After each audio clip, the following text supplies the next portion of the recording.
Hello everyone. My topic is environmental economics. Essentially what that is it's an area of economics that studies the financial impact of environmental policies. It also utilizes cost-benefit analysis in order to design policies and modify current ones. In order to see environmental economics, we must first take a look of economics itself. There are four factors of production: natural resources, which are any naturally occurring materials that are used to craft a end product; capital, which are any man-made tools utilized in the process; land, on which the factories are built on; and labor, which are the man-hours put into the process. There is also a market cycle that exists.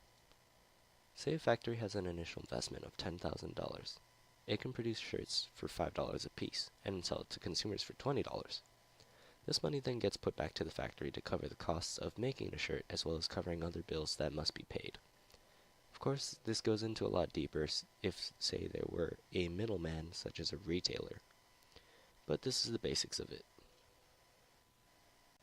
It may not also cost companies to produce a shirt, it can also cost the environment. CO2 and lead can be released into the air from factories. Land must also be cleared for space. In our previous assignment, we had to analyze deforestation as a byproduct of producing chocolate factories. Resources may also be depleted fast in the form of deforestation or other forms, and lots of waste may be produced. Products can end up polluting the environment as well, such as used plastic bottles floating around in the ocean, or car emissions.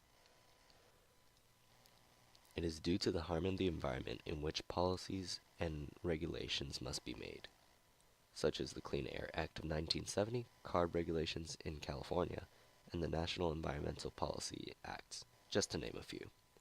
The Clean Air Act of 1970 set forth emission standards for both mobile and stationary sources, and was a result of a major view change in the government as to the problem of air pollution.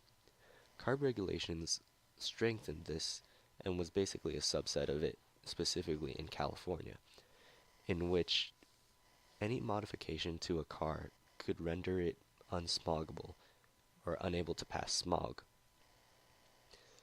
Essentially, any modification could result in pollutants being emitted in a higher concentration. The National Environmental Policy Act, in and of itself, is actually environmental economics because of the way it's shaped. It sets forth guidelines that agencies must follow when designing policies and analyzes how these policies affect the economy as a whole. So now that we know a little bit more about economics and policy design, we can put this into practice in a theoretical problem of environmental economics. Let's say that a state wanted to make all cars zero-emission vehicles or electric vehicles only. The pros of this would mean that less money would be spent on gas, which in turn reduces the amount of pollution. The battery market also gets a chance to grow, as electric vehicles depend on batteries for their power. Charging stations must be produced throughout the whole entire state in order to compensate for the amount of electric vehicles on the road, which gives a chance for the electricity market to expand. The cons to this are that weight reduction must be greatly invested into, as batteries can only power a car efficiently under a certain amount of weight. The gas market also becomes obsolete, as gasoline is no longer the primary source of power for cars. As electricity demand increases, the electricity bill that must be paid also increases. More batteries also need to be produced. Producing batteries can produce a lot of waste and essentially be harmful to the environment in and of itself, and this can produce even worse effects on the environment if not properly disposed of. Environmental economists not only study the effects of policies being placed into effect, they can also study the repeal of policies. In a recent example, Trump's EPA plans to repeal the Clean Power Plan set forth by the Obama administration. What the Clean Power Plan is it's an emission standard which is placed upon coal-burning power plants, and it also utilizes renewable energy as well as energy conservation itself.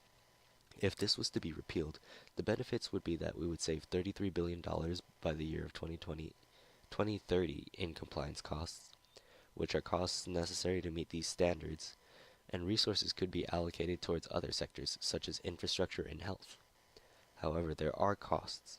This completely goes against the climate change prevention image, and it does beg the question whether or not the technology would be utilized or recycled in any other way in the future if this was to be repealed.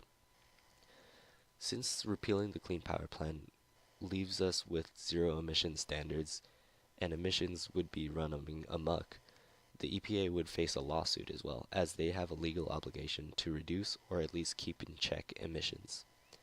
Resources would then have to be utilized to fight the lawsuit, which would distract from the overall picture. As a wrap up, environmental economics is the area of economics that studies the cost-benefit analysis of putting forth policies or removing environmental policies. This can essentially save us a lot of money or put us into more debt as we find a solution for climate change.